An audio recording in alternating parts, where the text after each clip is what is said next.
En esta zona seguimos con mucho deporte. Esto es Zona ESPN.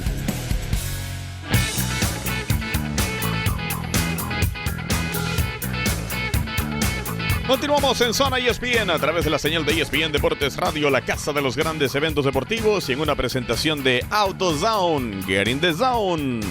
AutoZone. Y tenemos con nosotros a nuestro compañero Bernardo Pilati, una de las piezas importantísimas en la sección de boxeo de ESPNdeportes.com. Bernardo, ¿cómo estás? Un gran abrazo.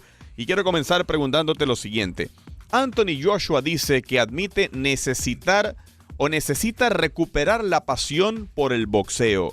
¿Esto es una excusa tras su derrota ante Andy Ruiz Jr. o qué lectura le das tú a estas palabras, Bernardo? ¿Qué tal? Primero, un gran saludo a todos. Sí, sin duda hay mucho de razón en lo que dice Joshua, en el sentido de que la derrota ante Andy Ruiz fue algo más que una derrota inesperada, ¿verdad? Fue un balde de agua fría a todo el boxeo en general, y obviamente el primero en la lista es Joshua. Porque Joshua fue, siempre yo lo he aclarado en mis columnas, al menos es mi percepción, de que ha sido un invento de la media, ¿no? Es un boxeador mediático o que transmite una imagen adecuada a estos nuevos tiempos, y ha tenido un éxito brutal en Europa y en el mundo, ¿no? Entonces, que un hombre así se haga vencedor, uno lo hace imaginar a un actor de primera línea dentro de este show del boxeo actual. Pero digamos que la derrota ante Ruiz, en primer lugar, fue una sorpresa para todo el mundo porque nadie lo esperaba. Y en segundo lugar, lo bajó a tierra a Joshua. Y ahora lo que él dice transmite la sensación que todos tuvimos, de que ahora se va a tener que poner a preparar para boxear en serio, ¿no? O sea, todo aquello que veníamos presumiendo de que faltaba que llegara uno y lo bajara a tierra, lo bajó Ruiz. Ahora él va a tener que remarla de atrás y vamos a ver cómo se ve. Es una incógnita, ¿no? Y es una incógnita que es atractiva, sin duda, ¿no? Porque hay que ver si realmente él tiene con qué dar vuelta un resultado que parece muy difícil que logre hacerlo. ¿Me permites meter mi cuchara, José Francisco? Sí, claro, adelante. Don Bernardo, a través de los años ha habido grandes pesos completos. Pero en épocas recientes se cuentan con los dedos de la mano y probablemente sobren dedos. Lennox Lewis probablemente es el último gran campeón de peso completo. Yo no quiero poner en la misma categoría a los Klitschko porque tienen una gran superioridad física. Eran muy altos. No había quien pudiera contrarrestar eso. Que físicamente es una ventaja, pero no logra uno poner a prueba el verdadero nivel pugilístico del peleador. ¿Por qué es tan difícil que haya grandes peleadores? Porque ahí es donde llegamos al ejemplo de Joshua. Yo coincido con usted. Hay que inventar, hay que sacar a alguien para que ostente el cinturón y hay que seguir vendiendo peleas. El problema es por qué no están surgiendo peleadores como antes, que son verdaderos combatientes del cuadrilátero. Yo creo que todo esto tiene más función fuera del cuadrilátero que dentro del cuadrilátero, ¿no? Siempre han existido púgiles de primera línea en la categoría mayor. Pero hay un momento bisagra en el boxeo en el cual se conjuntan un montón de factores, empezando la llegada de la información vía internet, la llegada de la televisión por cable y la llegada de la masificación del boxeo. Cuando llega la masificación del boxeo, estábamos ya cuando termina la era de Mike Tyson, cuando prácticamente estaba dando sus últimos coletazos Lennox Lewis, como tú muy bien lo nombras, y es cuando aparecen los campeones mediáticos.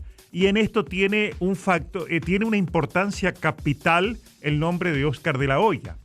Fue digamos, él juntaba los dos factores, era un hijo de mexicanos, estadounidense, fue olímpico, tenía la imagen del actor de cine que atraía a todos los públicos, venció a una leyenda como Julio César Chávez y además él se mete en el negocio con la inteligencia del comerciante y era un peso welter. Entonces, a partir de ese momento comienza la era de los pesos pequeños. Yo la marco en los finales de los 90, cuando empieza, digamos, Oscar de la Hoya le dio luz a otros grandes campeones que después fueron multimillonarios, como Mayweather, por ejemplo, el propio Pacquiao.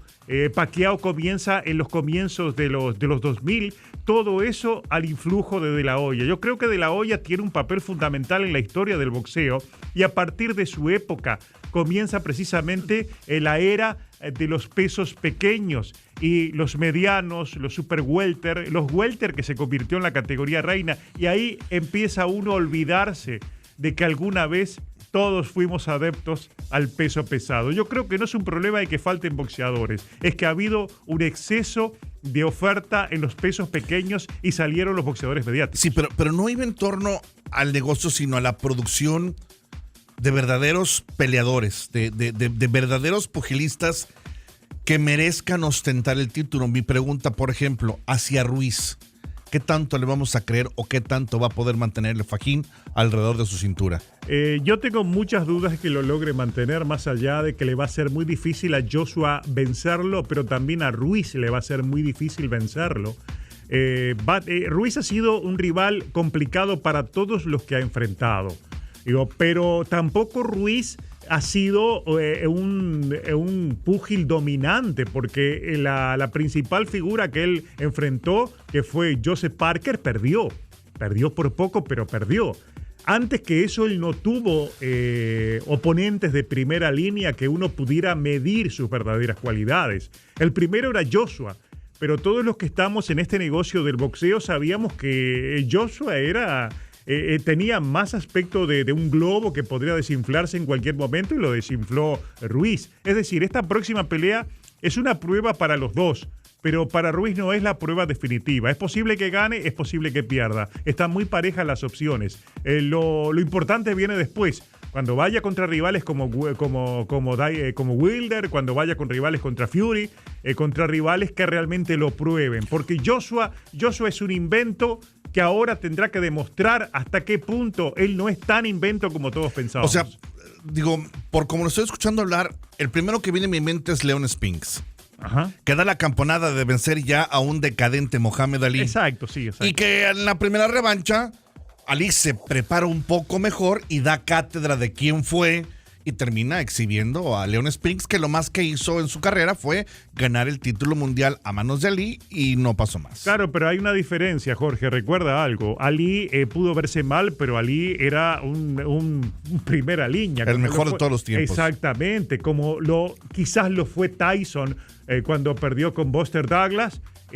Aquella pelea, pero sí. Ahora leyendo el libro de Tyson uno se da cuenta que si utilizaba la orina de los hijos para esconder las drogas, nadie sabe lo que fue Tyson, ¿verdad? Sí, ahora Tyson viene a quedar, perdone que lo interrumpa, para mí en el escalón de los Klitschko.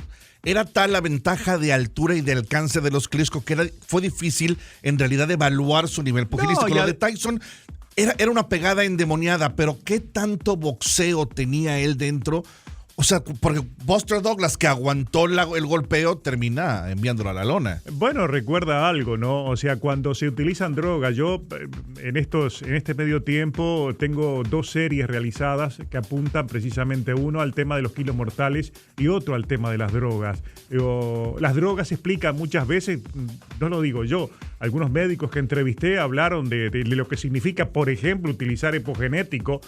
Un individuo resiste golpes y es una máquina de golpear, de volumen, y cada pegada de él puede matar a una persona. Entonces, si Mike Tyson en sus memorias reconoce que lo hacía, uno se queda pensando, aquella presión que le ponía a sus rivales, aquella potencia que tenían los golpes, aquella posibilidad de entrar dentro del círculo de defensa de los brazos más largos de sus rivales, resistir golpes sin sentirlo, y a su vez cada uno de sus golpes destruir todo lo que tenía a su paso. Uno se pregunta, ¿fue realmente un tema de la naturaleza o fue un tema de todo lo que se ponía adentro para poder ser lo que fue? Porque él mismo lo está reconociendo en su historia. Entonces, yo no sé, Tyson, ¿qué fue?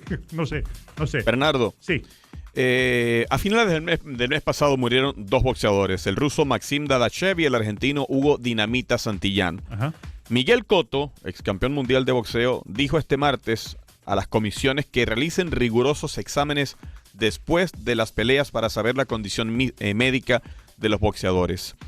¿Qué opinas tú al respecto? ¿Cómo ves esto que ha ocurrido y de qué manera el boxeo puede tomar medidas para tratar de evitar en lo posible que este tipo de tragedias ocurran? Mira, yo ojalá que Cotto hubiera leído, supongo que sí, los artículos, las denuncias hechas por mí en esa serie de los kilos mortales, porque allí hablan muchos médicos, y hay algunos médicos que hablan de que si no se hacen exámenes hay que prohibir el boxeo.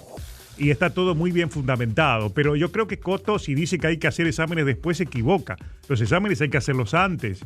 El gran problema que tiene el boxeo hoy es que los exámenes se hacen 6 meses antes y ha ocurrido que varias de las últimas muertes, está comprobado, se trata de individuos que han tenido golpes en el esparreo, por ejemplo, han llegado con contusiones, han llegado con conmociones cerebrales, han llegado con muchos problemas precisamente por golpes recibidos en la semana o en las horas antes, ¿no? Si a eso le sumamos el esfuerzo para dar el peso, la deshidratación, todo lo que el cuerpo queda vulnerable, evidentemente son candidatos a, primero, a la golpiza, segundo, a que cada golpe que reciban los lastime mucho y tercero, a que se puedan morir en el ring, como está ocurriendo. Es decir, las muertes no suceden por un acaso en el boxeo, suceden por una suma de factores y la mayoría de esos factores son la falta de cuidados en la semana y en las horas previas, donde no hay tomografías, no hay control de la anatomía cerebral, no se sabe nada de lo que viene. O sea, una historia reciente, inclusive que está en esa serie, es de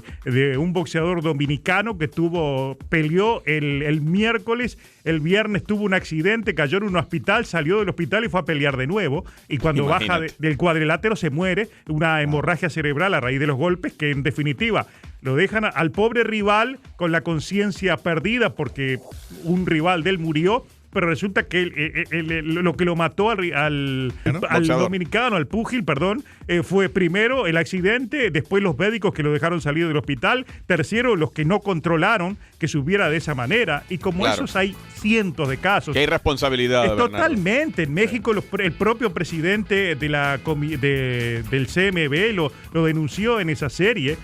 Hay boxeadores que les están dando la autorización médica para pelear y están 20-0, 0-20, 16-0, nunca ganaron, han perdido todo. Es decir, es una locura, ¿verdad? Claro. Entonces, hay mucha responsabilidad en la cual todo el boxeo en su conjunto tiene mucho que ver. Y menos mal que por lo menos empiezan a aparecer voces que levantan la mano y dicen hagan exámenes. No, hay que hacerlos enseguida. O sea, es una cuestión de conciencia, ¿verdad? Bernardo, gracias por tu tiempo y aquí seguiremos pendientes de tu trabajo en ESPNdeportes.com. Un abrazo, muchachos. Bernardo Pilati con nosotros. Hacemos una pausa en Zona ESPN, que llega a ustedes por cortesía de Strike Talk Wireless. Los mejores teléfonos, las mejores redes, sin contratos. Ya regresamos. El deporte sin límites. Zona ESPN.